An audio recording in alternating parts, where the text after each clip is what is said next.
হয়ে গেছে মানে ভিডিও আর নতুন সিরিজে নতুন দিনে আপনাদের স্বাগত জানাই। অনেকদিন পরে ব্লগ হচ্ছে, জানি একটু লেট হয়ে গেছে কারণ শরীরটা খারাপ ছিল। আর ভেবেছিলাম নতুন সিরিজ দিয়েই আবার নতুন করে ভিডিও শুরু করব, তো সেটাই করেছি। নতুন সিরিজ আজকে থেকে শুরু হচ্ছে, ঠিক সন্ধ্যে 8টার সময় ভিডিও পোস্ট হয়ে যাবে শর্টসে। আর আশা করি সিরিজটা সবার ভালোই লাগবে, নতুন একটি উদ্যোগ শুরু করলাম।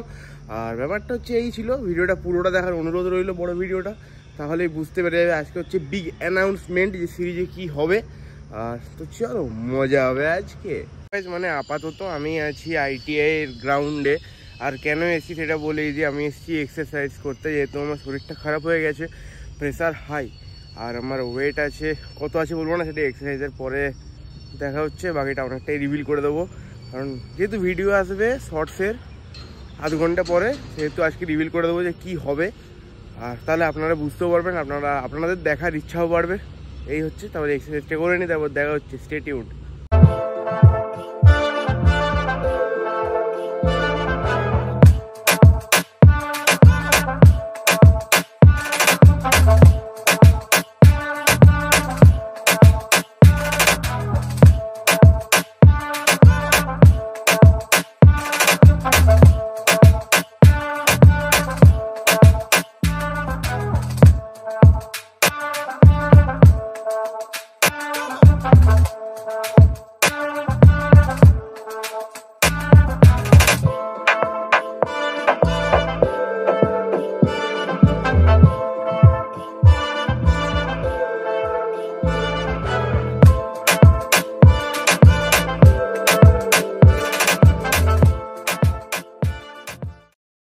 মানে আপাতত এক্সারসাইজ হয়েছে কমপ্লিট, ভাই হাঁপিয়ে যাচ্ছি।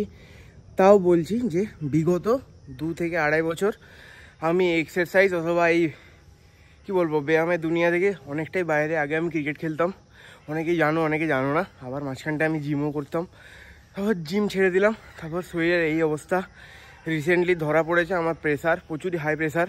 কত সেটা নাই বললাম থাক, আমার যারা কাছের মানুষ তারা জানে, আর তোমরাও কাছের মানুষ, বাট কিছু কিছু কথা সোশ্যাল মিডিয়াতে ওপেন বলতে নেই।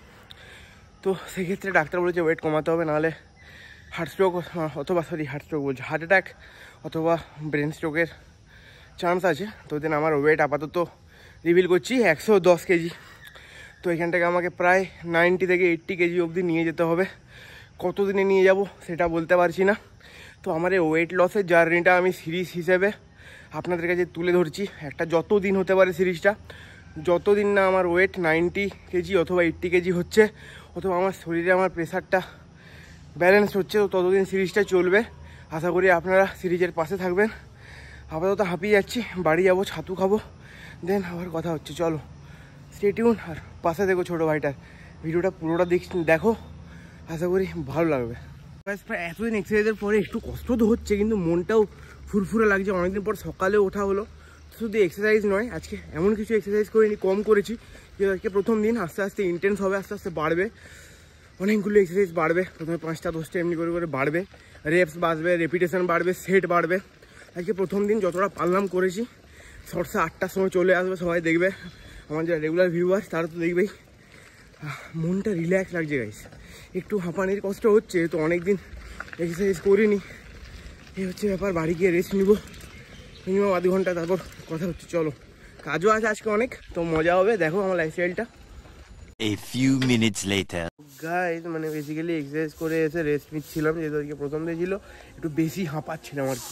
মানে প্রায় 2-2.5 বছর পর এক্সারসাইজ করলে যা হয় সেই অবস্থাটা আমার হয়েছিল। আর তো এখন রেস্ট নিচ্ছিলাম, তাই তখন ভিডিও অন করিনি। এবং ছাতু নিয়ে নিয়েছি, মাকে বললাম চিনি না দিতে, তো মা আগেই চিনি দিয়ে দিয়েছে, হালকা করে, বেশি চিনি দিইনি। তো সেক্ষেত্রে একটু খালি পেটে এক্সারসাইজ করছিলাম বলে একটু মাথাটা ঘুরাচ্ছিল, কিন্তু খালি পেটে এক্সারসাইজ করাটাই ভালো প্রথম দিন, তাই একটু কষ্ট হলো। নেক্সট দিন আবার রেগুলার হতে থাকবে, তো সিরিজ চলবে।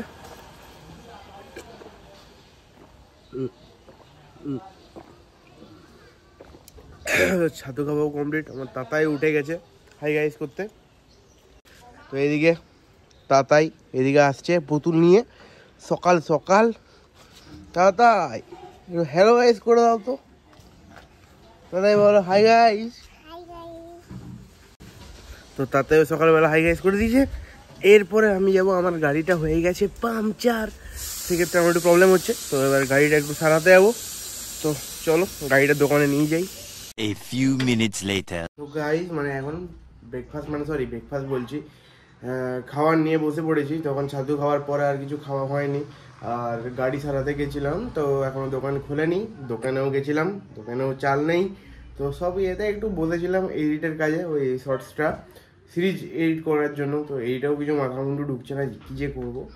তো এইখানে আজকে আছে ডালিয়া সয়াবিন দিয়ে।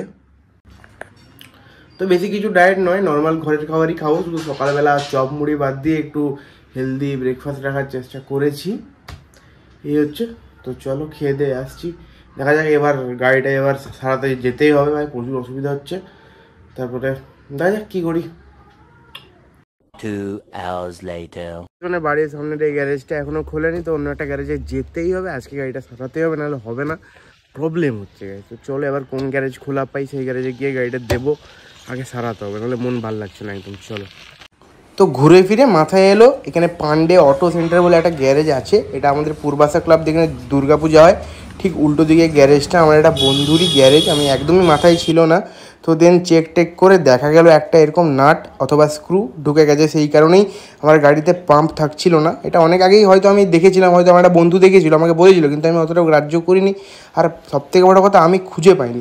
দেন এখানে এই যে মিস্ত্রি কাকু এখানে শুরু করে দিয়েছে আমাদের মানে লিক সারানো। এবার এখানে লিক সারানোর টেকনিকটা আলাদা। সাইকেলে যেমন হয় যে টিউটা খুলে তারপর ঘষে চিটিয়ে লিকটা সারানো হয় যাতে হাওয়াটা না বেরায়, গাড়ির ক্ষেত্রে সম্পূর্ণ আলাদা। ওই নাটটা বার করলো, তারপরে আবার একটা বড় ফুটো করছে। এবার এখানে অনেকক্ষণ ধরেই ফুটোটা করছে, কেন করছে আমি বুঝতে পারছি না, যেহেতু ভেতরে তো টিউব নেই, এটা টিউবলেস টায়ার, তাই বলছে কাকুটা এতদিন তা সেই কারণেই চলছিল যে একটা পেরেক ঢোকার কারণে এতদিন ধরে গাড়িটা চলছিল, এটা টিউবলেস টায়ার বলেই সম্ভব। দিন আবার এখানে দেখছো ভালো করে ফুটো করছে। তো তারপর দেখলাম একটা কাগজের ভেতর থেকে খুলে একটা রাবারের মতো কি বার করলো, তারপরে ওই পেরেকের মতো একটা জিনিস আছে যেটা দিয়ে ফুটো করছিল ওটার মধ্যে ঢোকালো। দেন ওই রাবারটাকে ওই যে বড় ফুটোটা করলো ওখানে হয়তো ঢোকাবে। আমি এইরকম মানে লিক সারানোটা আগেও দেখেছি আমার দাদার গাড়িতে। আমার গাড়িতে প্রথম লিক, হঠাৎ করে লিক হয়ে গেল, কে জানে এবার কী করে হলো। এরকম স্ক্রু রাস্তায় কীভাবে পড়েছিল, তো স্ক্রুটা মোটামুটি বড়োই ছিল। আর মানে হাওয়াটা যখন বেরালো, শুনতেই তো পেলে, হাওয়াটা একদম মানে পুরোটা একবারে বেরিয়ে গেল। দেন ওই ফুটোটার মধ্যে একটু আঠা কিছু একটা লাগালো, সাইকেলের আঠা যেমন লাগায় এখানে ওরকম আঠা লাগালো। দেন পুরোটা ঢুকিয়ে দিল। এবার সবথেকে মেন ব্যাপার হচ্ছে এটা যখন বার করবে, এটা পুরোটা ঢুকিয়ে একটু রেখে আঠাটা যতক্ষণ না চিটলো, তারপরে স্যাট করে বার করে দেবে। দেখো স্যাট করে বেরিয়ে গেলো। দেন লিক সারানো আমাদের কমপ্লিট। তো এই কাকুর দোকানে যারা পূর্বাশার আশেপাশে থাকো অবশ্যই আসবে, ঠিক আছে? পান্ডে অটো সেন্টার, প্রমোশন, ফ্রিতে প্রমোশন হয়ে গেল। মানে গাড়ি সারানো কমপ্লিট। ওই গ্যারেজটা আমার একটা বন্ধুর গ্যারেজ, মানে মিঠুনের বন্ধুর গ্যারেজ। তো সেখান থেকে আলাপ পরিচয়, তো সেখান থেকে ভালো সারায় দাঁড়াটা। তো সেক্ষেত্রে গাড়ি সারানো কমপ্লিট, আর কোনো চাপ নেই। এবার বাড়ি যাবো, দেখি কী কাজ আছে, দেন করবো। আর মা কী রান্না করছে সেটাও দেখাবো। চলো স্টে টিউন। ভালো লাগবে লাইক করে দাও, অনেকদিন পরে ভিডিও দিচ্ছি, লাইক করলে মোটিভেশনটাও থাকবে, মোটিভেশন না ভালো লাগবে আর কি, ঠিক আছে? চলো। তো বাড়িতে এসে দেখলাম মায়ের রান্নাবান্না সব প্রায় কমপ্লিট। তো দাদা নদী থেকে বাটা মাছ এনেছিল, সেটারই তেল ঝাল আজকে হয়েছে, এতটুকুই আমি দেখতে পাচ্ছি আপাতত। এবার সাইডে অনেক কিছু ঢাকা দিয়ে রাখা আছে, ওগুলো ছুলাম না, খাওয়ার সময় সেগুলো রিভিল হবে, ততক্ষণ stay tuned. A few minutes later. তো দুপুরবেলা লাঞ্চের সময় চলে এসেছি। তেমন কিছু ডায়েট করবো না, আগেই বলেছি বাড়ির খাবার খাবো। তো এখানে মা ভাত বাড়ছে, এতটাই ভাত খাবো ভাই, কারণ প্রচুর খিদে পেয়েছে। এরপরে চলে এলো আলু ভাজা লঙ্কা টঙ্কা দিয়ে। আমি মাকে বলেছিলাম একটু আলু ভাজা এসবই করবে। তো এখানে মা আলু ভাজা সার্ভ করছে, গাদা আলু ভাজা নয়, নর্মাল একটু আলু ভাজা। দেন হয়েছিল কলা মাজা সর্ষে দিয়ে, এটা খেতে আমার মোটামুটি ভালোই লাগে, তবে অতটাও ফেভারিট জিনিস নয়। এরপরে আসছে ডাল। তো মা বলছিল বাটিতে ডাল দিই, কিন্তু আমি বললাম না, ভাতেই দিয়ে দাও, এক্সট্রা আর বাটি করে কী লাভ। তো দেন এখানে ডাল দিল 2-3 হাতা মতো, আমাকে বেশি ডাল খেতে ভালো লাগে না। এবারে চলে এলো সেই বাটা মাছ, প্রায় 4 পিসের মতো আমি খেয়েছি। মাছটা এত অসাধারণ টেস্টি ছিল। এবার মাছটা টেস্টি বলে চ্যানেলটা সাবস্ক্রাইব করো। তো গাইস বিকেলবেলা খেলতে গেছিলাম, সেই কারণে ভিডিওটা এন্ড করা হয়নি, দুপুরে হালকা ঘুমিয়ে গেছিলাম। আর একটা মেসেজ, সিরিজ তো হবে, সিরিজ রোজ আসবে সন্ধ্যে 8টার সময়, টাইমটা আরেকবার বলে দিলাম, রোজ 8টার সময়। এবার বড় ভিডিও আসবে একদিন ছাড়া একদিন, রোজ বড় ভিডিও দেওয়া সম্ভব নয়, যেমন আজকে বড় ভিডিও আসবে, কালকে আসবে না, কিন্তু সিরিজ রোজ আসবে এখানে ভিডিও 8টার সময়। তো সেটার জন্য সাপোর্ট করো, আশা করি সবাই সাপোর্ট করবে। ভিডিওটা আজকে এতটাই, দেখা হচ্ছে নেক্সট একটা বড় ভিডিওতে। ততক্ষণের জন্য ভিডিওটা সাবস্ক্রাইব করে দাও, লাইক করে দাও, যদি ভালো লাগে একটু শেয়ার করে দাও চ্যানেলটা। আর চলো দেখা হচ্ছে নতুন একটা ভিডিওতে।